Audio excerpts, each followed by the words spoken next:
त्या शक्तीचा आधार घेऊन.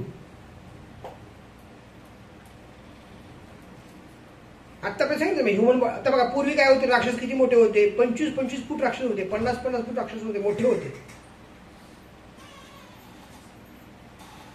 आज तुम्ही ज्याला क्षेपणास्त्र म्हणताय ती त्या काळामध्ये काय होती, अस्त्र होती. अग्नी अस्त्र, वायू अस्त्र, पर्जन्य अस्त्र नाव त्याला आहेत. ही अस्त्र होती. त्या अस्त्र आता ते अस्त्र टाकण्याची एनर्जी माणसापाशी राहिली नसल्यामुळे माणसानं ते अस्त्र यंत्रात घातलं आणि ते यंत्राद्वारे ते अस्त्र माणसाच्यावर आघात करण्याचं काम करायला लागलं. त्या क्षेपणास्त्र तुम्ही नाव दिलं. आता क्षेपणास्त्रानं काय होईल, तर जेव्हा युद्ध हा प्रकार सुरू होईल, एका देशामध्ये जेव्हा असे प्रसंग तयार होतील की विचार पटणार नाहीत देशांचे, तेव्हा तो देशावर अटॅक केला जाईल क्षेपणास्त्राद्वारे. पण आता विषय असा झालाय की देशातले नागरिक दुसऱ्या देशामध्ये राहायला गेले आणि आमचं तर नागरिकाचं पडायला तयार नाहीये. इथं AI सिस्टीम काम करणार. काय कळलं?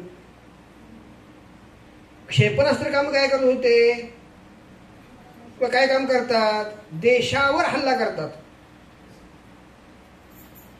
पण पर्टिक्युलर व्यक्तीला जर मारायचं मला असेल आणि तो माझ्या शेजारीच राहत असेल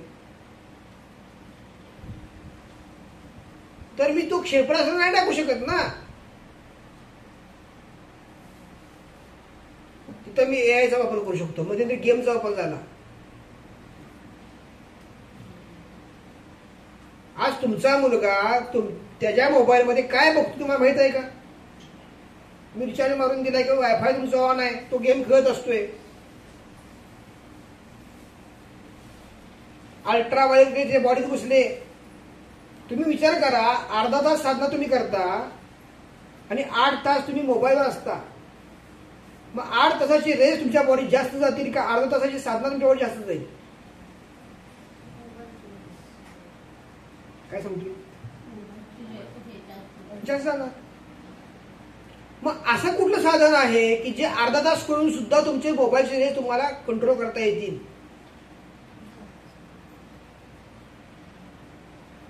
असं कुठलं साधन आहे की ह्यातलं कुठला जो मी सांगितलं सास बाबा कुठलाही बॅक्टेरिया असू देत, तो जरी एखाद्याने सोडला की तो बॉडीवर आपले अटॅक करताच कामा नये. असं काय साधन करता येईल का नाथपंथामध्ये?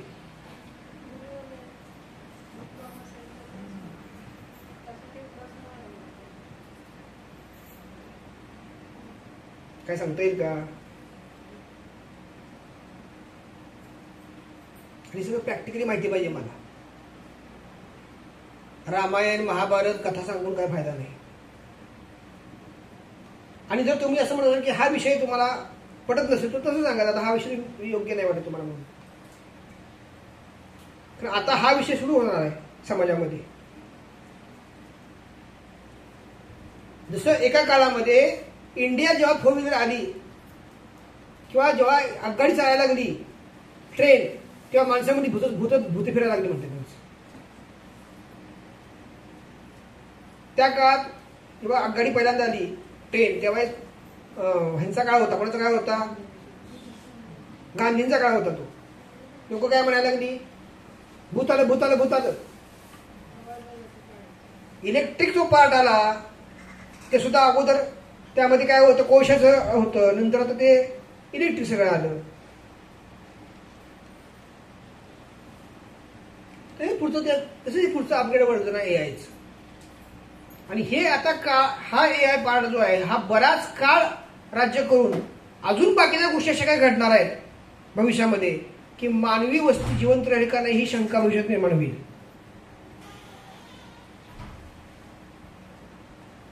कारण तुम्हाला प्रेम करायला जर सांगितलं, एखादं माध्यम जे भेटतंय ते त्या माध्यमाला स्वभाव दिलेले आहेत, पण तसे स्वभाव यायला दिलेच नाही. नुसतं प्रेम हेच त्याला स्वभाव एकच दिला तर तुम्ही आयुष्यभर तशी राहणार की. आणि पुढे जाऊन ते एआयला शिकवलं की तू ह्युमन बॉडीशी अटॅच होण्यापेक्षा तू AI दुसरा अटॅच कर. आणि AI तयार कसा करायचा हे नॉलेज जर एआयला दिलं गेलं तर ते तुमच्यावर प्रेम करेल, तुमच्यावर आघात करेल. जसं की आज तुमच्याकडे मोबाईल आहे, तुमचं व्यक्तीवरचं प्रेम वाढलं का मोबाईलवरचं प्रेम वाढलं? आज तुमच्याकडे मोबाईल तुमच्या मुलाचा तुम्ही जर काढून घेतला, ज्या जन्माला त्या आईकडे मोबाईल दिला असेल तेव्हा आईने जर काढून मोबाईल घेतला तर त्या आईवर अवस्था मुलगा काय करल? काय करतोय आज?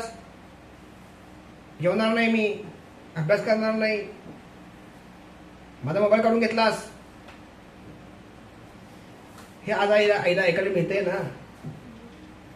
उद्या एखादी एआयची मैत्रीण त्याने केली, काय म्हणतो आईला?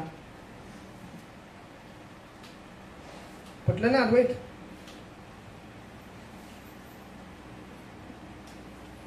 हे सगळं घातक आहे काय?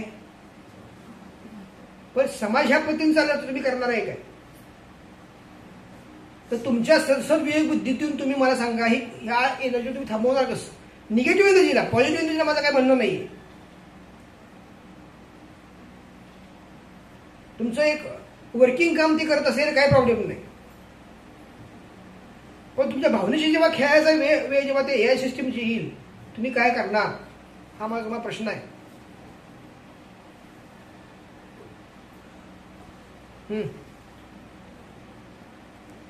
कोण सांग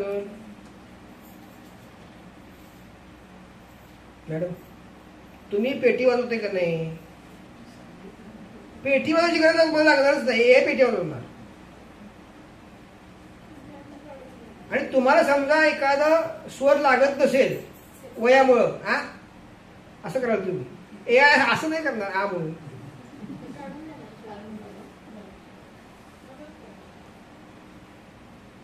लक्षात येतंय का? आतापर्यंत बटन दाबायचा फक्त अवकाश होतो, आता बटन दाबायच्या वेळी तुमच्या येणार नाहीये.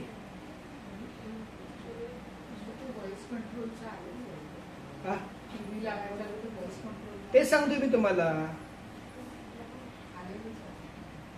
मानवी वस्ती, मानवी जीवन, घराणी, मानव जात ह्याच्यावर काय परिणाम होणार का नाही होणार?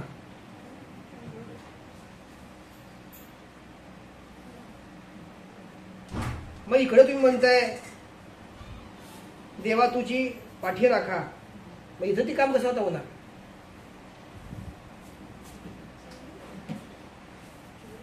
एक वाजेकडे काय म्हणतेस तू? कसं करायचं सांग. हे मोबाईल हे जरा घे आणि त्याला 10 मिनिटं बोलून दाखव, मी येतो खाली.